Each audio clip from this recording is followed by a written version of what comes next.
Hello, everybody. Welcome. Good morning. I am your host, PhotoJoseph. Welcome to another DxO webinar. Today, I'm going to be showing you some comparisons of what we get out of PhotoLab's DeepPRIME technology compared to other algorithms out there. Looking at the slides real quick. Well, first of all, let me just start with this.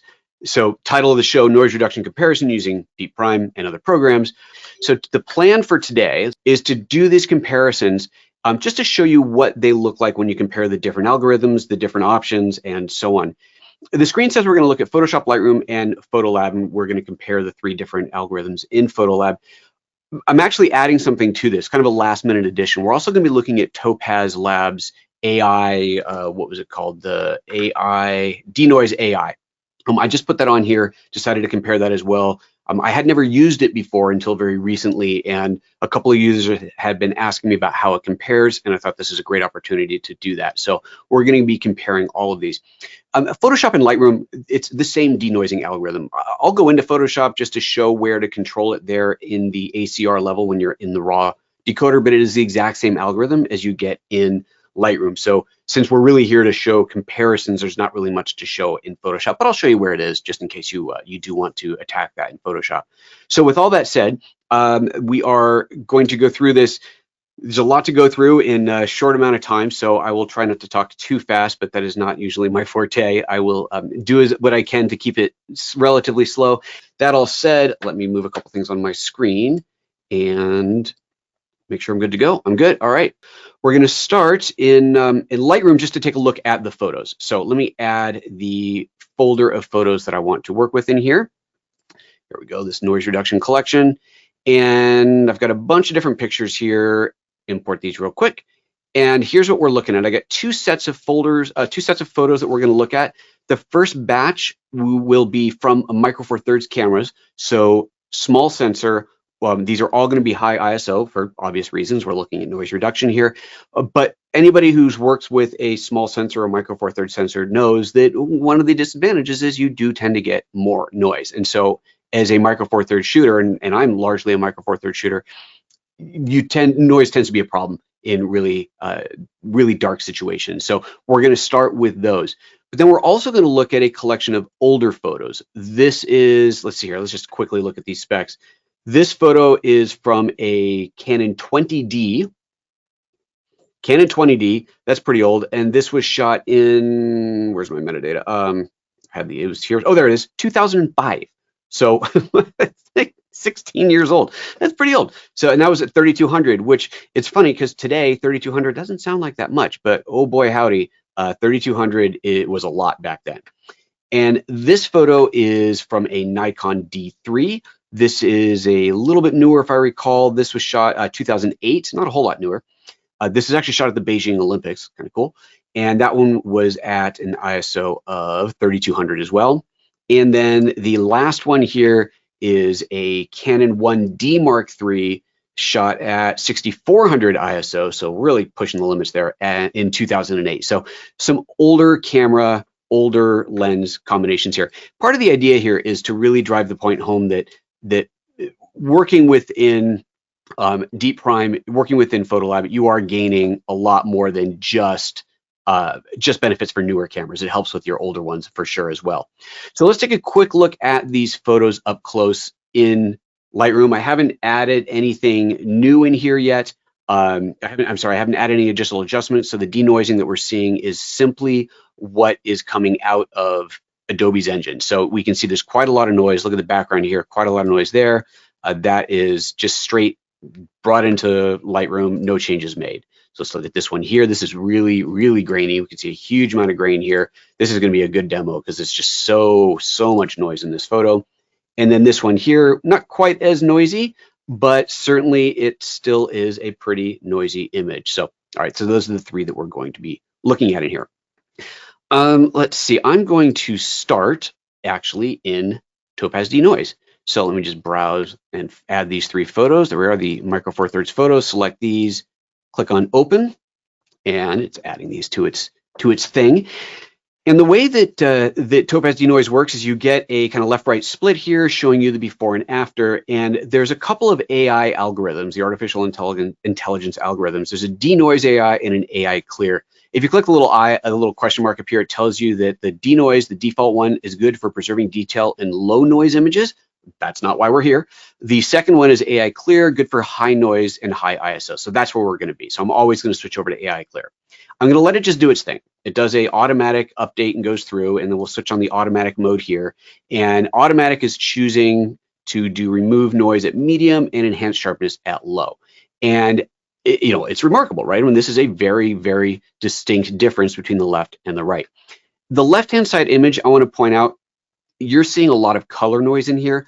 It's a little bit unfair, and I've said the same thing with other demos before, because at this point you're looking at a pure image that has no denoising at all applied to it. Whereas if we were looking at this image back in Lightroom, you're not seeing that color noise in here because the raw engine in Lightroom, the Adobe raw engine, is removing a lot of that color noise by default. So it already looks better in Lightroom than it does over here on the left. Also, interesting thing, and you're going to see this throughout this demo, Topaz is not doing, and I wouldn't expect it to do any kind of image correction, but man, this is a very, very flat looking image. Whereas what we're getting out of here, and you're going to see the same thing out of PhotoLab, you're going to see a lot of color work that's already been done to it, which is quite interesting. So anyway, let's go back to this. So that's the default result. I mean, this looks pretty good. So I'm just going to leave that one as that is. Let's go to the next one and let it run through its thought process here. So again, it defaults to DeNoise AI, which is definitely not the right choice here. You can see this is just awful. This is the corrected one on the right. This is awful. The color noise has just been massively enhanced. There's huge splotching happening in here, but that's not the right algorithm. So let's switch over to AI Clear, let it think through that process. And that's remarkably better. It's very flat though. I mean, you can see there's a huge amount of detail lost. The hair, it's a lot of flat, mushy areas. And this is a very high ISO image, but that's what we're getting out of that. So that's probably about the best. We have an enhanced sharpness. I can crank up to high, see if that gets any better. It really doesn't. As I go back and forth, it doesn't. And so I'm going to leave it off. My main focus being his face. I'm going to leave it at, not off rather, but low, just because I don't want to introduce any weird sharpness things other places in the image. So we're going to leave it there. And I think if I turn auto back on, that's what it's going to choose. Yep, high and low there. Okay. Third image here. Let it load up. So this one, which wasn't that bad to begin with. So here, maybe we can use the DeNoise AI, but no. I'm looking at this. Let's zoom into 200% on here. There is some strange, let it render, some strange patterns. I hope those are showing up through the webinar screen, but there are some very strange patterns showing up in here, which we really do not like. So I'm going to go over to the AI clear mode. That looks significantly better. We are seeing some, what I'd call kind of watercoloring around the edges in here, where it looks like a watercolor painting. They're kind of bleeding out. So not ideal. Let's see if we're in auto. Yep, the auto is choosing the medium and medium. I can go back to high on this one. And yeah, actually here I'm seeing some chromatic aberration showing up along the edge here that is being introduced by the high sharpness. So we're going to go back to the default. That does look better. Okay, so those are the three places we're going to be. I'm going to select all of these and save these. I'm going to let these process by enabling preserve image format. It's going to automatically create a DNG, so it is effectively still a raw file. Leave it auto file name and just leave it in the same directory. So I'll start that.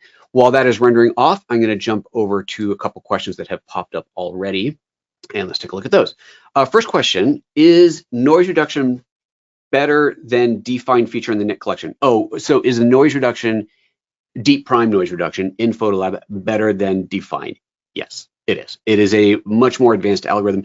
Define, to be honest, it's a very old algorithm that's been around for a long time. It's still really good. I've done webinars on it within the last year. It is still very, very good. And the cool thing about using define is that you can do different noise reduction amounts on different parts of the image. So for example, if you have a portrait of someone, you want to do maybe less denoising on their face than you do on the background, you can control that. And that is really, really cool.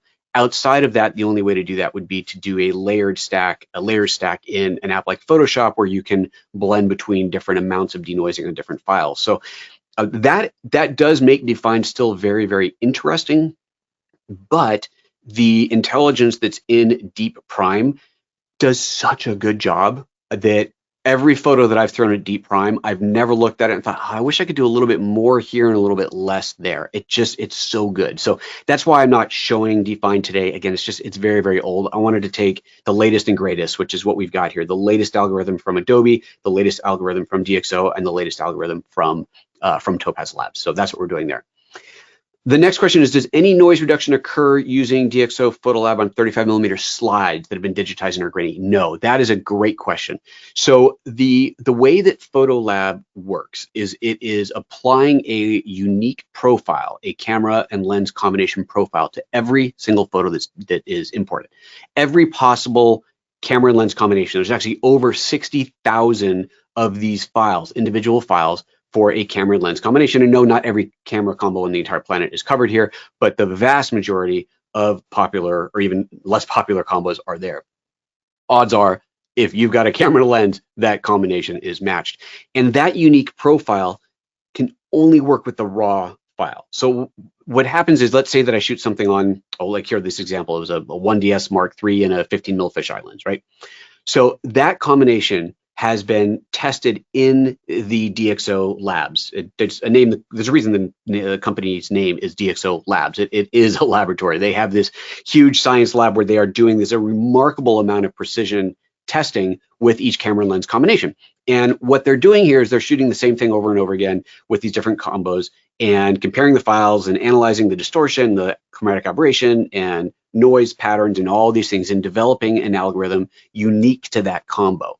But that only works from a raw file. It's more than just knowing the camera and lens combo. It has to be the raw data. It goes down to the demosaicing level. It's not just, oh, let's get rid of noise. It's down to the very, very base level of the file. And so this can only work with raw files.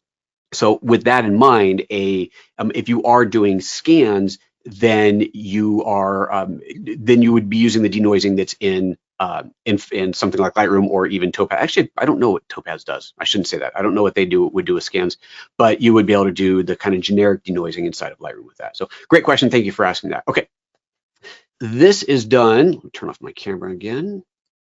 All right, this is done. We've got our 3 files done here. We'll close this.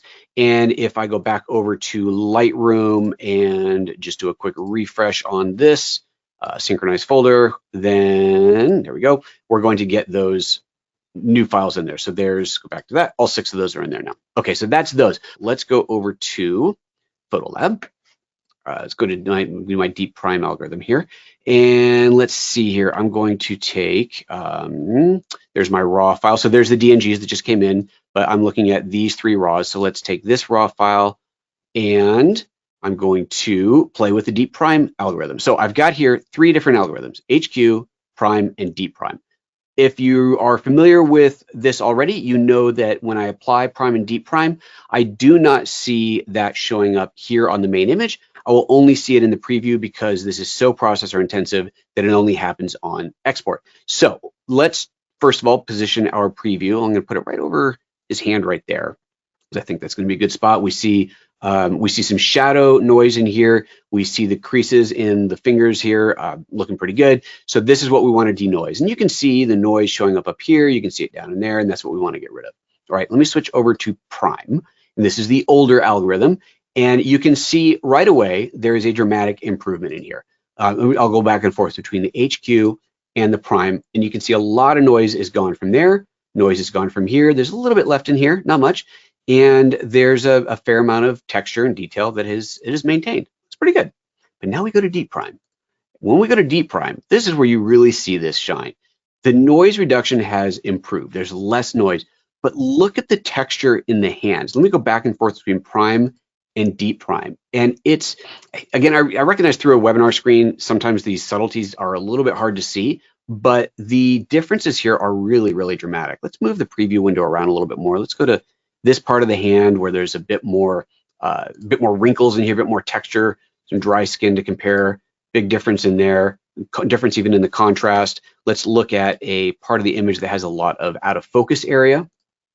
Noise, by the way, in an out of focus area is a unique challenge. It's quite interesting as far as denoising goes. So we do that and then go to this, and the difference between these two is pretty great. And we're seeing a lot more texture showing up in the DeepPRIME. So this is great. We know that DeepPRIME is the best one. I think we knew that going in, of course, compared to these three.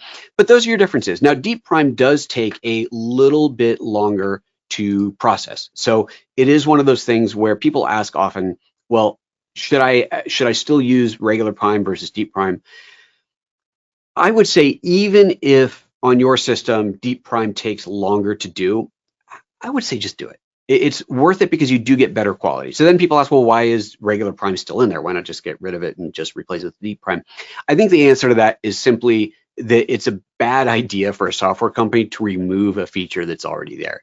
People might have regular Prime baked into their workflow. They don't want to change it. People might love the look of Prime and for whatever reason don't love the look of DeepPRIME, and then that would be a problem. And sometimes there might be, I've personally never come across an image like this, but it's entirely possible that there's an image that actually looks better with Prime versus DeepPRIME, in which case you want to have that choice. So that's really the reason it's there. It's more legacy. Let's not take away a feature. It's unnecessary to take it away.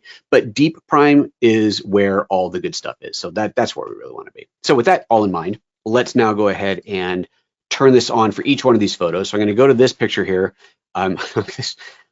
This is so noisy. This is actually, I am gonna go ahead and do a quick close-up look at this with the DeepPRIME on the preview, just because it's so different, it's so dramatic. You can see already, I think actually this one looks better even just in HQ than it did in Lightroom. Let's compare that. Let me go back to Lightroom and let's see. This is the original one. Yeah, so there's Lightroom's default and there is PhotoLab's. Yeah, I mean, PhotoLab's already looking better. We haven't even done anything to it yet. That's actually pretty impressive. But let's go to DeepPRIME and set our preview window. Let's do it right over his face in here, and let's see what we get there. And wow, I mean, just look at that difference in there between. Let's go between the three from HQ to Prime. Which, okay, this is a good example of where Prime definitely doesn't do quite as well. Look at his eye, the detail in his eye, the edge of the nose, and then I go to DeepPRIME. And it's just so much better. It really is. But let's go back and forth between the original HQ and the DeepPRIME. It's remarkable. So we can already see, we know for sure this is going to be incredible. And then this last one here, I'm not going to preview it. I'm just going to go straight into DeepPRIME. All right, so now I have these three photos, which if I was not doing a side-by-side comparison, if the point of this wasn't to compare them, was just to get to work, then I would stay in PhotoLab, because PhotoLab is the complete processing engine. I've got all of my tools in here, my retouching, I get everything else that I need. I've done tons of demos, tons of video for you guys on PhotoLab. You know that you can do a lot in PhotoLab. It's a beautiful, powerful tool. But in this case, I'm only using it for the DeepPRIME engine. That's all I'm using it for here. So let's go ahead and take these three files. They're selected. I'm going to export these. And I'm going to do something kind of interesting here. By default, you have in your export options the DNG. I've created a new output option called DNG Clean. And I've chosen to set this not as a DNG with all corrections applied, but to apply only my denoise and optical corrections. What this means is that any other corrections that were happening, let's say that I had done exposure adjustments or anything else, are not going to get applied. So this is going to be a very clean DNG file that only has the denoising and the optical corrections applied to it. And I've named this DeepPRIME as the suffix to that, and I'm exporting that one, so I'm going to click export. So I'm now going to have a raw file that I can process in Lightroom using the same algorithms, the same color algorithms and same color profiles and so on that Adobe offers, applied to this, let's call it a cleaned up raw file, applying to that, as opposed to taking one that I had done other color processing work and kind of duplicating some of that effort inside of Lightroom. So this will give us a really clean comparison. It's really what this comes down to. It makes for a really, really clean comparison. All right, those are done already. That was fast. I've got a Mac Pro. So if you're not seeing that kind of performance with a DeepPRIME export on your system, sorry, the Mac Pro kind of kicks butt here. It's pretty fast. Anyway, all right, let's turn this off. And let's see here, where are we? We're going to go over to Lightroom, and I'm going to refresh this folder one more time. and that will bring in the final 3 photos. So now we've got, for each of these 3 photos, we have 3 versions of it, of all 3 of them. So we're going to compare these. Before I compare them, though, I am going to jump back into the Q&A because there are a few of these. Why didn't you use recover details in Topaz A1 Clear? Fair. And when setting up for this demo, I was going to point that out, and I guess I'll do that when I come back to it. I had played with that, recover details. I didn't find any benefit with that, didn't add too much noise back into it. So playing with the recover details, and it would let's just take a quick look at it. Let's go for this photo here. Well, it looks like it had set to 14, and maybe that was because I was messing around with it before. But if let's crank it up pretty high, you can see it, just to kind of drive the point. If I bring it up really high, you see a ton of noise gets reintroduced, which is obviously not where we'd set it. So you want to find some level of adding some detail back in. But I didn't feel in my playing with it before that it was adding any beneficial detail without just introducing noise back into it. So that's why that was. And it looks like it already was at a setting of 14, which is probably my own mistake from playing with it earlier. But so there was a little bit of detail added back into it. So there is just a little bit added in there. Anyway, so that's why I didn't do that intentionally, but it looks like I had it unintentionally added just a little bit. So there we go. Next question. If original was shot at ISO 12,800, after using your noise product, what would the ISO photo produce at? Okay, so it doesn't change the number. The number is still the same. The ISO number is not a measure of noise, right? It's not a measure of noise that gets added to the photo. It is a measure of the sensitivity that is applied to the sensor. In this case, if it was film, then the sensitivity of the film. But in the case of a sensor, it is a measure of the sensitivity applied to that. And the way this is done, technically, is something called gain. Gain is being added. You're gaining up the sensitivity. And as you gain up, then the sensor becomes more sensitive, but it also becomes more likely to develop noise, those patterns that we see as noise, and other issues. You get color noise, you get loss of contrast, you get lower dynamic range, and so on. Every camera sensor has a native position. Most camera companies don't publish that because it's largely irrelevant for still photography. In the world of video, it becomes a bit more necessary, I think, to know the native ISO of a sensor. And there are cameras that even have dual native ISOs, which is science that I don't really fully understand, if I'm being honest, but it is a single sensor that has 2 native positions. And at those 2 native positions, and it might be like a ISO of 400 and an ISO of 2500, the image looks identical at those 2 native positions. And that is pretty awesome. Obviously, you get some, even at high ISO, you get some really great quality.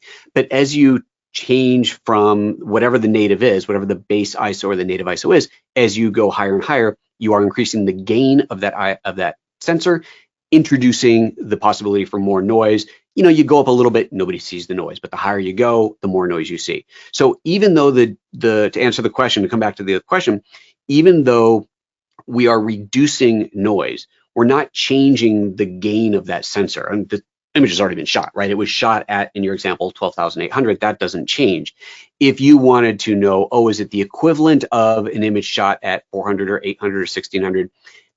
That's something you'd have to compare yourself. There's no algorithm that says, this now looks like an image that was shot at 400. That would require a level of testing and comparing that I think is just a bit much to ask for. And there's no benefit to knowing that. It looks better, and that's, at the end of the day, that's what matters. So hopefully that answers your question. Next question: would you suggest to do the noise reducing on a JPEG if that's all you have to work off of? So that actually is the same answer as the question about slide scans. The DeepPRIME noise algorithm only works on RAW files. So it can't work on scans and it can't work on JPEGs. So you need to be working with RAW. That is the whole purpose of that part of the workflow, is to work with RAW. So no, you're not going to be able to do DeepPRIME on a JPEG. Okay, thank you for those questions, and let's move on. All right, where were we? Let's go back to here. I've now imported all of these, so I have all 3 of the images up. Let's start with this one. So there is the one that came out of Topaz Labs. You can see at any point that I'm working on it, if you want to just double check for yourself which image I'm on, look at the title right down here. You can see there it says DeNoise AI, so I know that's the Topaz Labs one. The next photo is the original raw.rw2, that's the original raw, and the next photo is the DeepPRIME one that came out of PhotoLab. So those are the three. All right, so we are seeing, let's go between these two first, the Lightroom one and the one that came out of PhotoLab. You can see there's a slight color contrast difference, and that has to do with the raw decoding. There's a vignetting difference around the edge. I'm just toggling back and forth here. There's a vignetting difference around the edge. That is part of the lens correction. There's no distortion. Well, actually, I guess there's a tiny bit of distortion correction between the two. Tiny bit, not much. That is part of that process. The colors are, I'm going to say the colors are effectively the same. The differences that we're seeing are more about this image, this being the raw one, being broken up by the noise pattern than this, because it is applying the same color profile. Now, when we go to the one that came out of Topaz, this is, I don't understand this. And I'll, like I said in the beginning, I am new to using Topaz. I downloaded it just to do this demo. But there's nothing in there that would allow me to kind of add the contrast and color back up. There is an option in here to brighten the image, but it doesn't do, let's zoom out on here so we can see the whole photo. It doesn't actually do any of the extra work that I would need. I mean, okay, this image doesn't do anything. Let's use a different example and see if this does a better comparison, because it's brightening the image, but it's just bringing more noise back into it. And now it's stuck. It's thinking. I think it's thinking. There we go. Nope. Oh, maybe that's the brightening. Okay, I guess it did give me that warning saying that it was going to be slow because I zoomed out all the way. Okay, there's the brighter version. So you can see it's just flatter. It just looks worse. So this brightening, none of my examples have been beneficial at all. So this is just how it comes. Now, that doesn't mean you can't fix it. I mean, I can go into here and I can, of course, I can do things like, add some contrast, bring the exposure up a little bit, add some color into it. And let's be fair about it. Let's try and compare it. So let me go to, let's see here. This is the raw, the base raw. This is the one out of DeepPRIME. So I'm going to choose this one. We're in the develop module. I'll do a split screen, and I'm going to bring this photo up into here. So actually, I should do it the other way around. Let's bring the DeepPRIME one's not, look at his toe. The DeepPRIME one is up here on the left. I'm at 100% on there. And the Topaz Labs one is on the right. And I'm going to kind of try and adjust the colors in here to make it a little bit more even. I think maybe a little bit of curve in there might help a little bit better. We're getting some weird color artifacts showing up.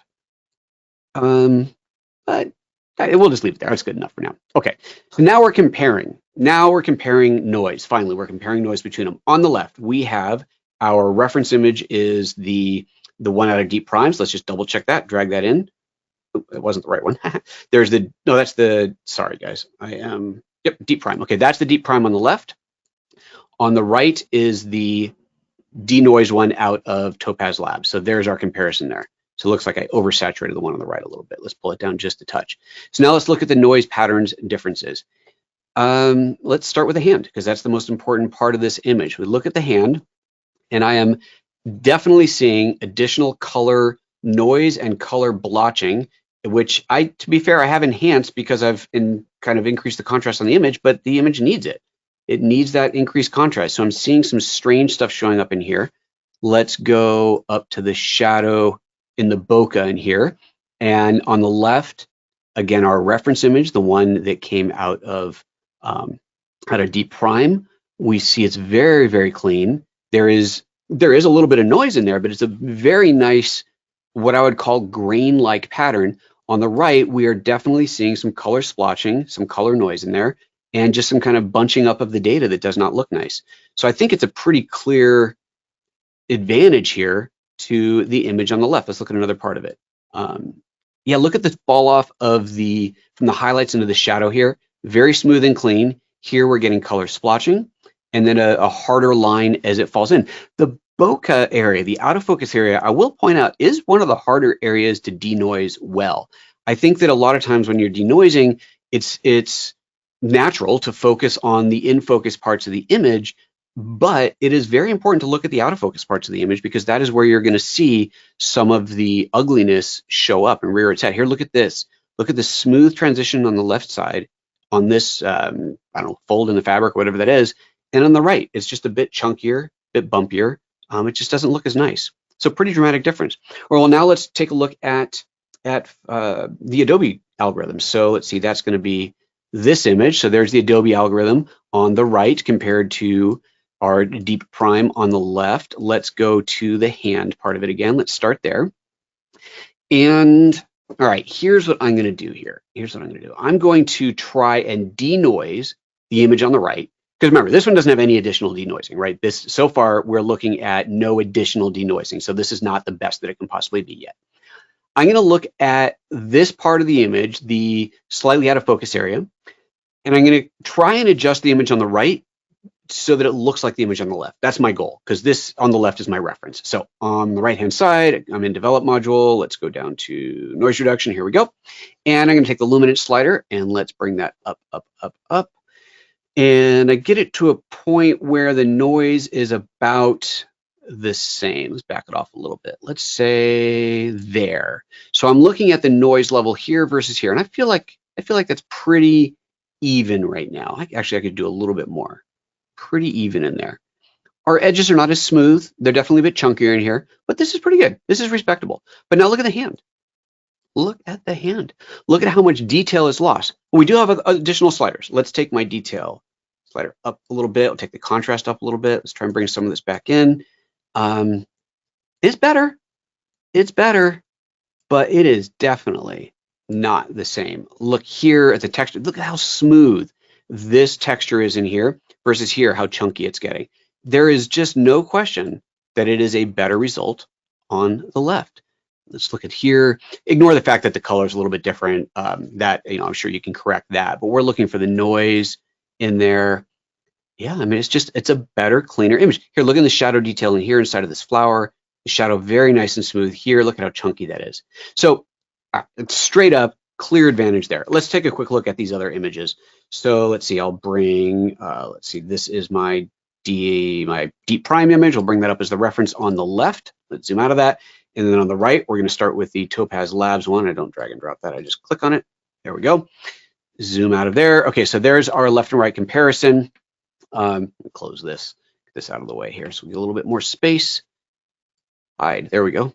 Okay, so again, the color work can't really explain why what we get out of Topaz is so flat, but that we can largely correct. So let's just give it a fighting chance here. I'm gonna do something pretty dramatic. Let's do some pretty dramatic corrections in here. Try to make that look kind of decent-ish. I like using curves for these sorts of things. I feel like I get the most control out of it. It's pretty good there. We can definitely use some more color saturation. All right, we're not getting the same level, but I'm gonna call it that. Don't want to bring that up for sure. Look at that. Or bring that up, it gets really bad really fast. Let's not do that. I'll leave it there. It's not identical, but it's pretty close. Okay, so now let's zoom in to the face and compare these. So again, on the left-hand side, we have DeepPRIME. On the right-hand side, we have DeNoise. And I mean, that's massively different. The right-hand side, it's a lot splotchier. There is nowhere near as much detail. There's color splotching happening on the skin. Look at his cheekbone there versus here. Look at the forehead, the color splotching here, that you can see where it came from. Like you can just see the ever so slightest little hint of it here, but here it has amplified it, whereas here it has not. You would actually can argue that there is more noise in the background on this image on the left-hand side than there is on the right. And I think that's fair, there is. But it looks good. It's clean, it's smooth, it's a beautiful transition. It looks like film grain as opposed to the blotching that we're seeing over here. So really, I mean, there's kind of no comparison. Let's take a look at, let's give Adobe a fighting chance here. Let's go to the Adobe one on the right. Huge difference. Once again, I will take the noise reduction. Try and get that to a point where the noise looks about the same. So I'm going to go right about there. And the background noise looks about the same. Ooh, foreground not so good though. Man, foreground not so good at all. Bring some contrast into that. Nope, that's no good. We got to really back that off. Yeah, that is definitely a huge difference. Let's compare Adobe to Topaz. let's bring the right one. Oop, bring the Adobe one there. Got to find the right files. Denoise, here we go. Bring up the Topaz one on the left. And let's bring the denoising level up to that of Topaz, which is like really, really brought it up. I mean, it's unusable image at that point, so why bother? Yeah, I mean, once again, DeepPRIME is a clear winner in here. This is great. Also, I want to point out to you guys too that I keep talking about DeepPRIME. This is part of PhotoLab. PhotoLab 4, I have not pointed out that this is part of the Elite Edition. It is not included in PhotoLab Essential. This is only part of the Elite Edition. My apologies for not pointing that out earlier. All right, so there, I mean, that's really obvious difference there. I think this is a clear winner. All right, let's do one more comparison, and then we're going to go to look at the older photos. Let's see here. This, what am I looking for? Let's bring DeepPRIME up to here. DeepPRIME up on the left. We'll make this one pretty quick. Look at the motorcycle there on the right. We'll take a look at the Topaz Labs edition. It's brighter. I guess the one on the left is a little bit underexposed, but of course what we want to focus on is the noise pattern in there. And I'd say this one, the one on the right looks pretty good. I was talking about the watercoloring that was happening. We're not seeing that here in this version of it, so that's good. I think this looks pretty good.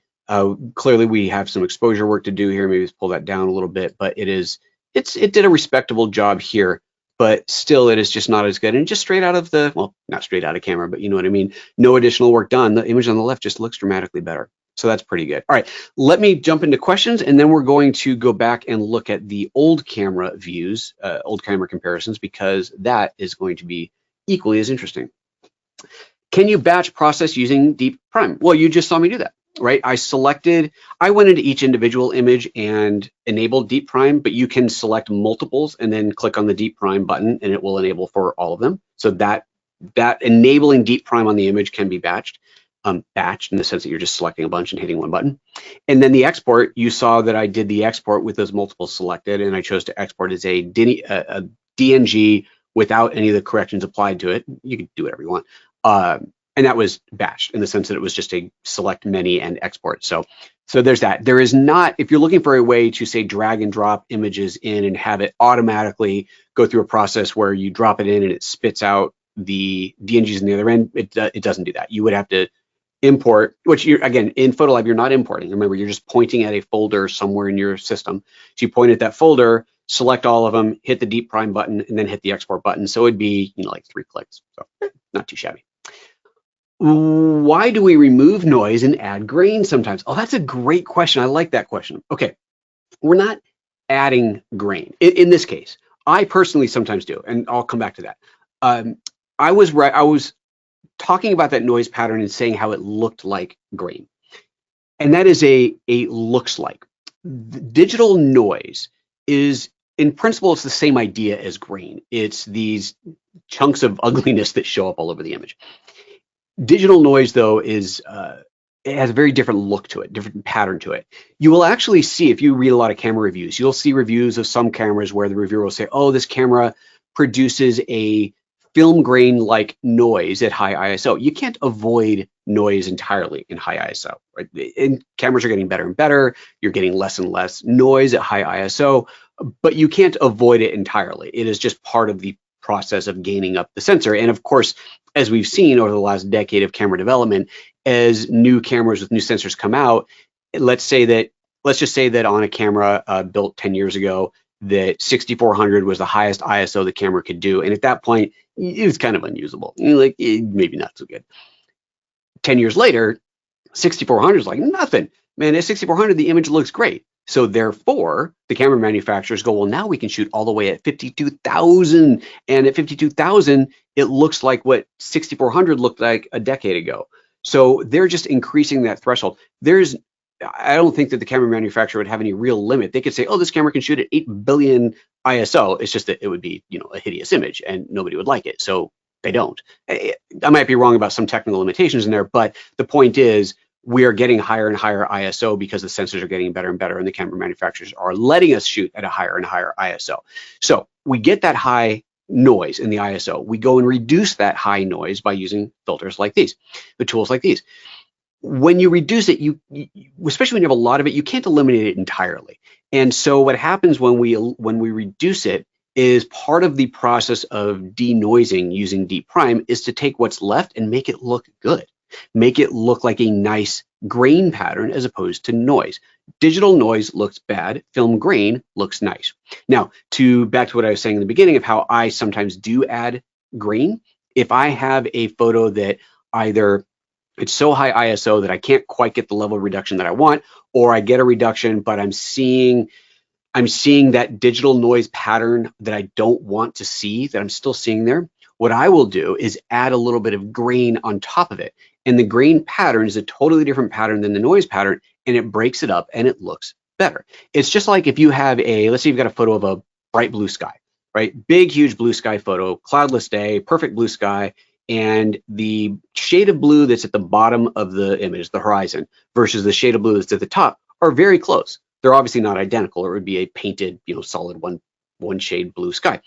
They're close. But that transition from the horizon to the top of the sky is so gentle that in an 8-bit image, the kind of image that you upload to the internet, you'll see banding. And you see this banding and you're like, where's this banding coming from? Well, it's simply because it is an 8-bit image that there's not enough colors there's not enough shades of blue to represent that.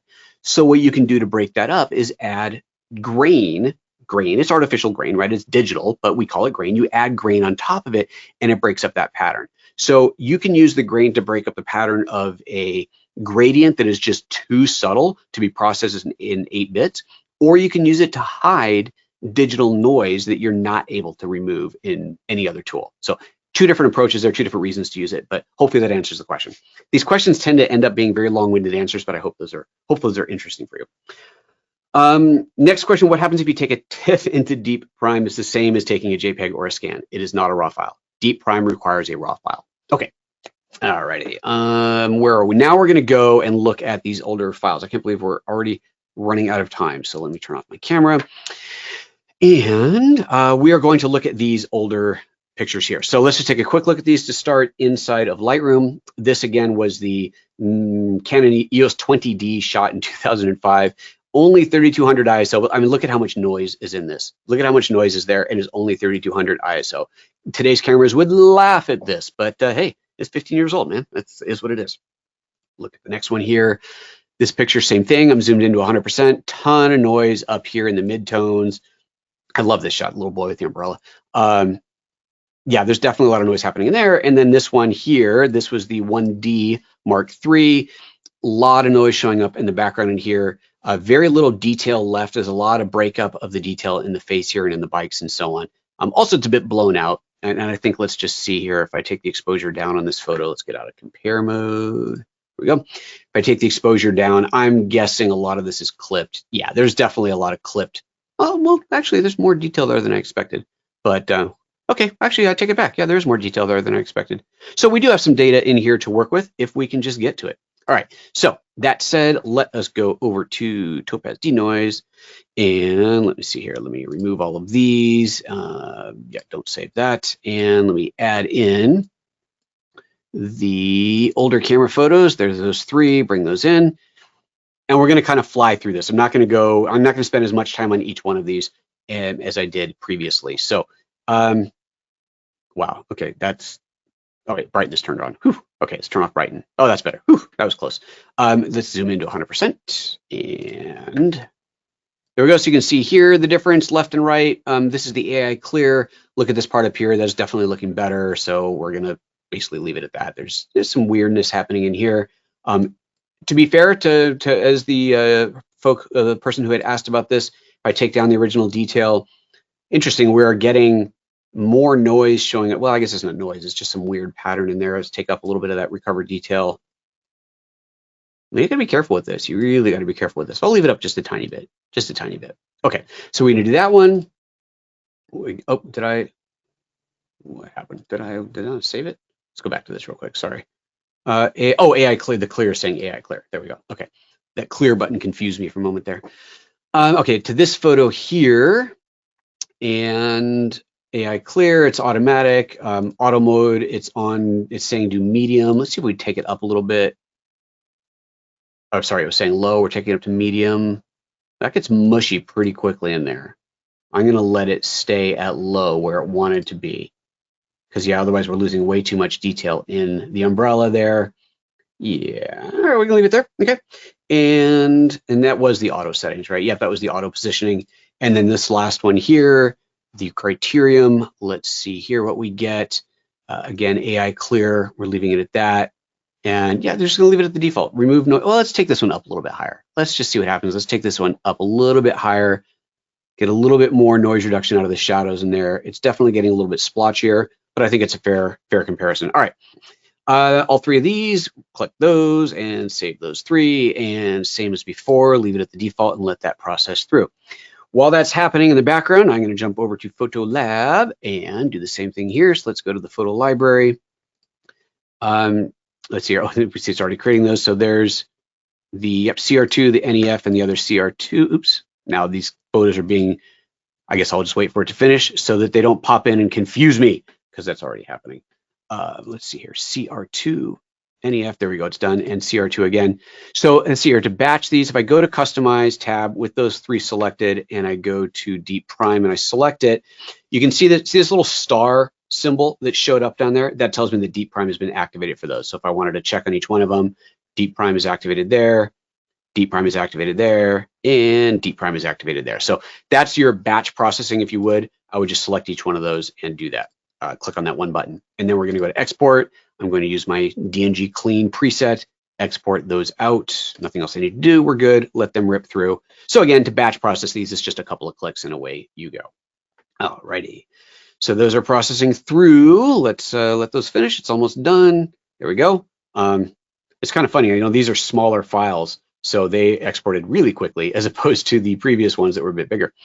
Okay, into Lightroom Classic, let us go back to the library module and resync this folder and get all 6 of these new images in there. And bada bing, bada boom, we've got them all in place. Okay, so now we're in comparing mode again. Let's go for, let's open up this one here. Let's see, that's the original image. So there's your original. Let's just go straight into the compare mode. Let's save some time here. So original is, let's get the right one in place. Sorry, I've got the wrong one selected here. There we go. No, select up here. I swear this, I'm gonna go to the develop module. That makes this easier. There we go. That makes this easier to do. Now on the right, I want the original raw. So that's that one there. And on the left, let's bring up the DeepPRIME image. Whew, finally figured it out. Okay, DeepPRIME on the left, original raw on the right. No comparison. Of course, we haven't done denoising yet in Lightroom, but we'll give it a try.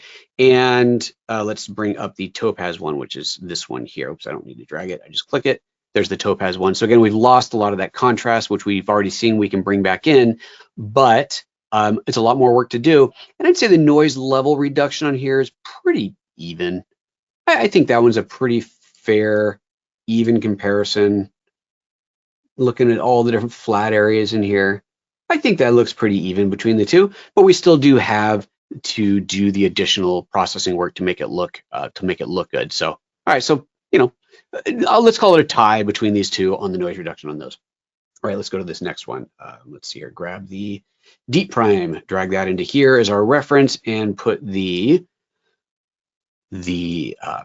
denoise one on the right. Let's go to that kid with the umbrella. This one I'm definitely gonna have to do some exposure work too, because we just really can't see what's happening in here. Let's take the black point down a little bit, maybe the white point up a touch, add a little bit of saturation in there, and too much, back it off, call it a day. Okay, so now we got similar colors in here. So now we can look at the noise. Yeah, look at the walls of the bird's nest in here. That was called the bird's nest for anybody who wasn't at the Beijing Olympics. So much fun. You can see that it's just so much smoother in here, and it's clean. There's not weird edges happening, but here we've got all this weird bad noise showing up in there. And we saw that I could remove more noise in Topaz, but it ended up losing all the texture on the umbrella. All right, look at the umbrella here. There is nice texture in here because I didn't crank up the denoising too far. And of course, we do have that nice texture here, as well as the good denoising in the background. So that's pretty good. I like that. I love this photo. All right, so there's that one. And then, let's do a Lightroom comparison. So there's the Lightroom version of it. Let's go ahead and do some denoising in here and bring up the denoising. It's not too bad. Bring that up a little bit, maybe add a little bit more contrast into there. So we can get close. We can get close in here. but yeah, it's definitely not the same. There is definitely still some advantages. Take up the exposure a tiny bit, black point down a tiny bit. Yeah, we are definitely seeing, look at the background in here where the noise is in the shadows. Again, looking at the noise along the lattice work of the bird's nest in here, it is so much cleaner on the left. It really, really is. And let's go for one more. We'll look at this comparison. So let's see, I need my DeepPRIME one up on the left. Excuse me, and let's get this up where we can see faces and we can see shadows. And let's bring up the denoise, the Topaz one on the right. And remember, on the right-hand side one, I did add a little bit extra denoising out of the Topaz Labs one. Let's get to the same part of the shot. Let's get that road sign in there. Oh yeah, that's a great, actually, that's really cool. Look at the road sign in here. You can read this here, skateboard and bicycle riding prohibited. That's kind of funny. Okay, on sidewalk, but still, it's funny. And on the right-hand side here, you can see it kind of. It's definitely harder to read. You can make out skateboard, but this is definitely harder to read there. So there's some of your fine details getting maintained in DeepPRIME that we are losing over here on the right. And of course, we haven't even added our contrast back in or any of that. So let's try that. Let's add a little bit of black, take the white point up a little bit, a little saturation. I mean, it's okay, but it definitely looks better on the left. I don't think there's a whole lot of debate in there. Look at the faces. Look at the face detail in there. Oops. That is so much better on the left than what we're getting on the right. And let's do the raw on the right. So let's see what Lightroom can do. So here in Lightroom, I think the sign's actually a really good place to look. Here we can read the sign because we haven't done any additional denoising yet. Let's go ahead and add the additional denoising, and let's see what happens to the sign as we bring this up, bring up the contrast a bit, a little more detail in there. You can read that a bit. Let's bring this one on the left here over. Still better on the left for sure.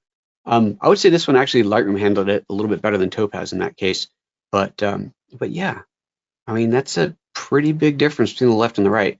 All this to say, folks, there is a very, very clear difference, very clear advantage to using the DeepPRIME algorithm. So this is what I wanted to do. I wanted to show you on some modern sensors, specifically modern small sensors, the Micro Four Thirds, and then also looking at some of the older cameras in there, the older sensors, 15-year-old photos in there, and seeing how they look. Part of it, if we just forget about the comparison, I think it's pretty clear from this demo that DeepPRIME has just kicked butt here. This is pretty great. That's awesome. But it also is showing you that you're bringing a lot of life back into your older photos. You have some old photos in there that you can really bring some life back into that you might have previously considered unusable, and that's pretty special in itself. So that's what I wanted to show you. There's a couple more questions showing up here, so let me take a look at these, and then we're going to wrap this thing up. With astrophotography, it's been recommended to take 10 to 20 images and stack them to reduce the noise from high ISO. Yeah. Will DeepPRIME remove the need to stack? Oh, that's a great question. I don't know. I've seen some results of astrophotography run through DeepPRIME that look great. I'm not an astrophotographer, so that's not something I've done. I did once for video that I did for lynda.com, a low light training thing. I did do that astrophotography stacking thing once, but we're talking like it's probably 7 or 8 years ago that I did that, long before DeepPRIME. And it works. It's a really cool process. It does a great job. I don't know. I honestly don't know how that would compare. I think that'd be a really interesting thing to compare. Certainly that would save a lot of steps because I know that process of stacking the images is quite labor intensive. So very good question. If you get a chance to try it, please let me know on Twitter what the results are. I don't have an answer to that question. Next question, if you set up your camera with an ISO of 100, will that guarantee that I'll have no noise in my shots? Yeah, guarantee is a strong word. For the most part, yeah, you're not going to have noise at ISO 100. But actually, no, you know what? No. I'm going to say definitively no. Because if you are at ISO of 100 in daylight, then there's going to be no noise. Fine. But if you're in a dark room where to shoot at, let's say, a 125th of a second, kind of a reasonable handheld exposure, you would have to be at an ISO of, I don't know, 32,000, 64,000, whatever. And then you go, okay, I'm going to put the camera on a tripod. It's a still life. I'm going to put the camera on a tripod, take the ISO down to 100 and let it be a, minute-long exposure, whatever. Don't criticize my math. Would you not have noise? No, you would. You would still get noise in there. Probably not as much. I'd say almost definitely not as much, but you would still get noise. What happens is part of the noise will start to generate as the sensor heats up. As the sensor is open, being exposed to light, even though there's not that much light on there, it is heating up. And the hotter the sensor gets, the more noise it is going to generate. So that is part of it. Part of it too is just longer exposures, deep shadows, you tend to get more noise. So yeah, I would say no. Even shooting at 100, even if you could just do a 1 minute long exposure to get your picture, wouldn't necessarily solve the problem. It might be better. I think it probably would be better than shooting at that, 32 or 64,000 ISO, but it's not going to be as good. It's definitely not. Yeah. So interesting question. Interesting question. Made me think there at the end. How could you? All right, I think that's it. Let's wrap this thing up. Thank you very much, everybody, for tuning in. Follow me on the Twitters, PhotoJoseph everywhere. You come up with any questions afterwards, or if your question didn't get answered, feel free to hit me up publicly on Twitter, and I will do my best to respond to you. And of course, the DxO folks can help you out as well. Thank you so much, everybody, for tuning in today. I will see you next time. Bye-bye.